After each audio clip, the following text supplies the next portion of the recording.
Okay, my name's Zakashi, guys, and in this video here we are going to be doing a should you summon for the new Legends Limited Ultimate Gohan, who's coming for the 6th anniversary part 2. You guys have definitely seen the reveal. If you haven't, I reacted to it on my channel, so check it out. But the units do look good, maybe not the best, but their kits definitely are somewhat good. Some of you guys have been saving, some of you guys have not been, but we're going to get into the advice that you need to make a decision on whether this is worth it for you. I will also at the end of the video give an opinion on whether I'm going to be summoning or not. So some of you guys like to base your decisions off what I do. I'll be straight up with you guys. But let me know how your anniversary's been so far. Have you got any units yet? And how many Chrono Crystals you got? Which I don't imagine it's a lot. I'm in the same boat, to be honest. But I'm doing too much talking right now. Let's get straight into this video. Now, this segment here is just going to be a bit of advice that you should take regardless of what banner you're summoning on. But specifically in this part 2, you need to know there's some things that you should bear in mind when going into any banner. So the first thing I'm going to say is you should know that this is not the only part that's left for the anniversary.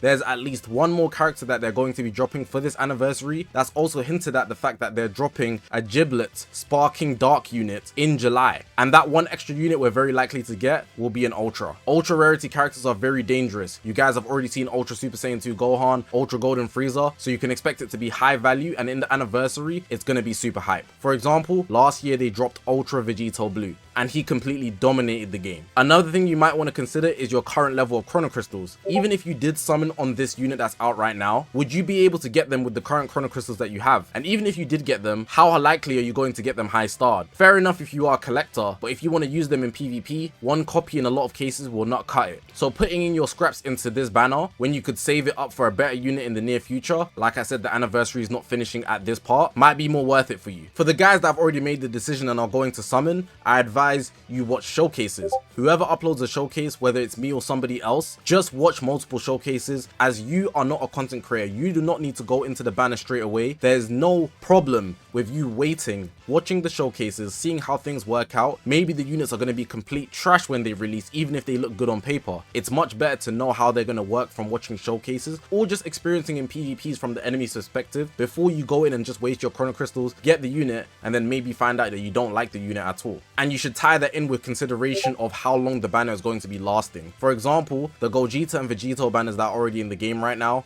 they're lasting for over a month. So if you didn't summon up until this point, you'll still be able to summon for them. One thing I'll just add in addition is that if you don't summon for these characters, you won't be able to take advantage of the near events. That's not me advising you to summon just for events, but really and truly, if they're dropping one more character anyways and you at least get that character, you'll still be able to benefit a lot more in certain events. But it's not a must you have the new characters in events anyways. I believe if you have Gogeta or Vegito, you will be fine, but just know that not getting these characters will hinder you in certain events. At least make it harder, not necessarily impossible or difficult to complete. But for the best results of using the unit, you should pretty much just wait until the last day if you're really confused on what to do. Don't decide on the first day just on a whim. You've got no rush, there's a lot of time. Take it easy and make the right decision for your account and yourself. Now we are going to be going into Ultimate Gohan's abilities. Now the kit is a lot of writing, and when you're looking at it like this, it's very hard to take out the key elements of the kit, and you don't really want to do all that reading. We're all Dragon Ball fans. So what I've done,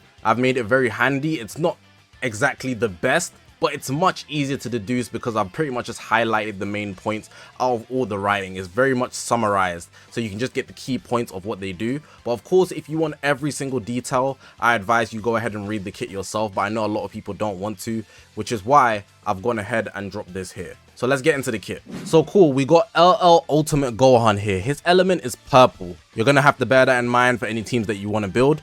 Next up, we got here that he starts battle with a time type gauge that gradually charges over time. Now I'm just gonna say it straight away, the time type gauge is one of 2 gauges that he has. Yes, he has 2 gauges. Once this time type gauge fills, it will turn into an attack type gauge, but we'll get into that in a bit. So you can see here, when the time type gauge is full, he changes the gauge to attack type, so that's his second gauge. He destroys 2 of the enemy cards, reduces enemy ki by 60, and he also seals the enemy rising rush for 15 time accounts. These are things that all occur from just filling the time type gauge. So bear that in mind, it's very important so you know his playstyle. So here we've got some extra things that he also does, but they're all very important. Like I said, it's a summary, but it's very much the key factors of his kit. So every time he does a blast strike art, he has blast armor on it. Every time he does a blast art, he's going to get 10 ki every single time. His special move nullifies endurance if unique gauge is attack type. So this is why I said you need to bear in mind what gauge you're currently using, because the different gauges give him different effects. So if his unique gauge is specifically the attack type, so once you've gone past the time type, he will nullify endurance on his special move specifically. His special move also draws him a green card, which is also just good to note. His green card gives him 10 timer counts of cover nullification. Of course, that's going to be very valuable, easily accessible cover nullification. If unique gauge is time type, he's going to charge his unique gauge by 20%. So you see how it fills up gradually as it's going around. It's going to charge up 20%, which is obviously in your favor. Going forward, here we got the green card again. Green card restores vanish gauge 100% if unique gauge is attack type. So you can see he becomes very, very good once his gauge is attack type. You need to get to that point. Moving forward, ultimate art restores vanish gauge by 100%. Another way of getting your vanish gauge, 2 ways just like that, is insane. If unique gauge is attack type, goes type neutral on ultimate art. So once you get to the attack type gauge, his ultimate art literally makes him go type neutral, so he can do more damage even against greens. Main ability reduces enemy vanish gauge by 0%. Now this is super greedy. Just off the press of one button, the enemy will lose their vanish, and you can get them in very, very bad situations by abusing that. Even imagine you're using Son family team with like the new Vegito. You press the main after they've done the strike cards, and you can switch out and rush. They won't be able to react to it fast enough in terms of you switching and doing that, you know. So they need to be very careful every time they do a strike card if you get into that vanish step battle. Do you know what I mean? You draw a new card when you're faced with an enemy, so that's every time. So if you're comboing and they cover change, you've got cover no, you'll get a card from that. Or if you come into the battlefield, you're faced with an enemy immediately, so you get a card from that, which is dope. Reduces enemy ki by 30 and destroys one enemy card on entry. So the enemy will lose one card. If you do it on cover change, it's entry. It'll also reduce the ki as well, which is good to know if you want to kind of help cut their combo short. There's a small mistake here that I made, but I adjusted it in the replies. But this part where it says 100% to unique gauge charge rate if enemy is hit with a tap art, it's based on your allies. So while you're off the battlefield, if any of your allies are hit with anything, pretty much anything, then your charge rate will go up. So the benefits of having your allies take damage or get hit at least. So if you get a tap attack and you have this Gohan on your team, make sure to at least let the tap attacks hit you so that he can get 100% to his unique gauge charge rate. It's going to be very important to help you out. He also has endurance, which is just extra as hell. But then here at the bottom, he has strike, forward moving, special move, and green card cover changes. Not just a regular strike, but if there's a green card that grabs you, for example, the new Gogeta and Vegito, he can cover change it, as well as special moves, so close range special moves such as the new Gogeta Vegito, for example. If enemy uses an ultimate, awakened art, or rising rush, you get these effects. So you're going to heal 30%, that's 2 times that can happen. You go type neutral, you shorten the ally sub count by 3 so you can bring them in faster, and then you reduce enemy special move, ultimate, and awaken power by 50%. And just to put the icing on the cake, you cancel the enemy buff effects, which can happen 3 times. So there's going to be a lot of debuffing. You've got to be very careful when doing any major attacks against Ultimate Gohan. Last 2 bits. Once the time type gauge fills, so I knew there was I told you there was a section over here when it's full, it would change.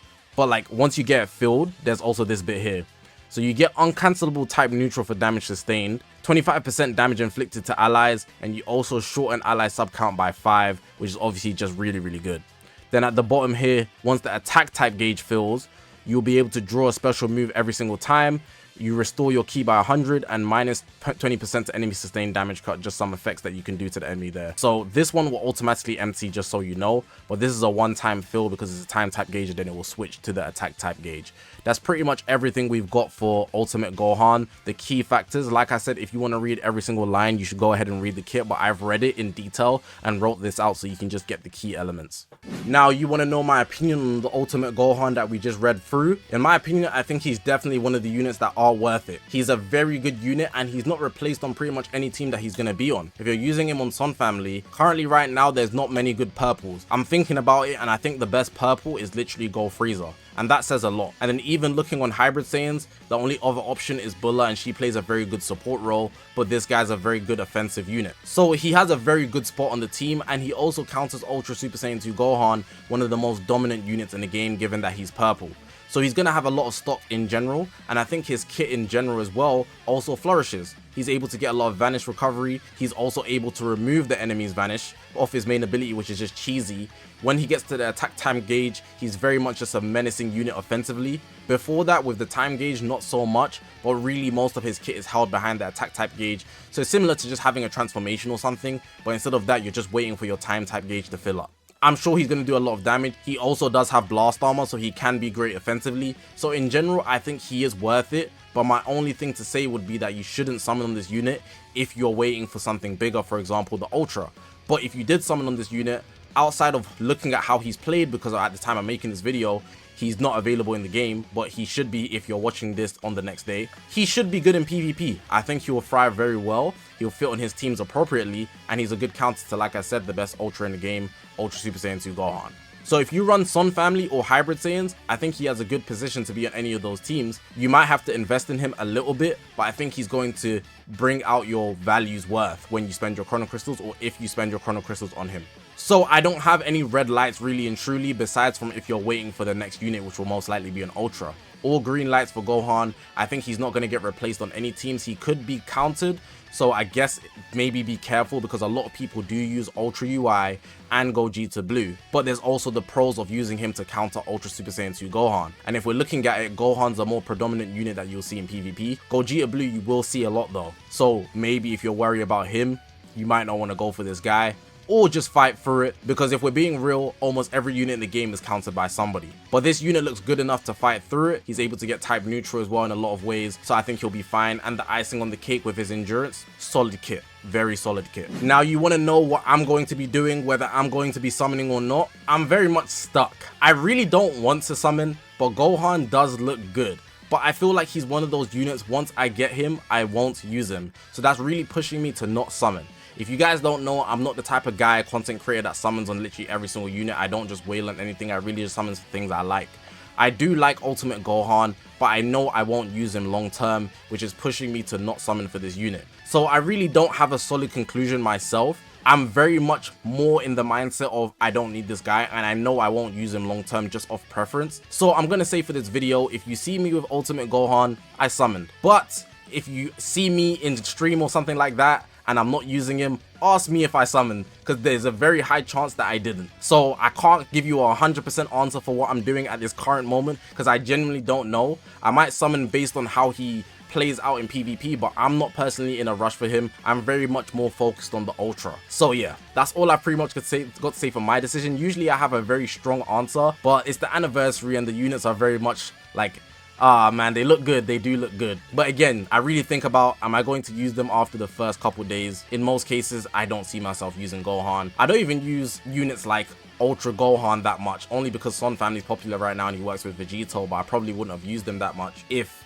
he wasn't a unit that could be run with Vegito. So if you see me with him, I summon. But you should kind of take it as I'm pushing more for the Ultra. But hey, if money starts growing on trees, I'm there. I'm there, man. I'm there. I can't lie, I'm there. But that's going to be it for the video, man. Hopefully you guys did enjoy this video. Let me know what you're going to be doing for this banner. Are you going to be summoning or skipping? Are you waiting for the new Ultra? What decision are you going to be making? It's a very tough one, I know, but you gotta make one, man. But hey, I'm looking forward to the experience of using the unit, or seeing the unit rather, in PvP. It is a good looking unit, so we cannot complain either way. But hopefully you guys did enjoy this video. If you haven't already, make sure to press the subscribe button. We're on this grind to 100,000 subscribers. I appreciate you guys for watching, man. My name's Zakashi, guys, and I'll see you guys in the next one, man.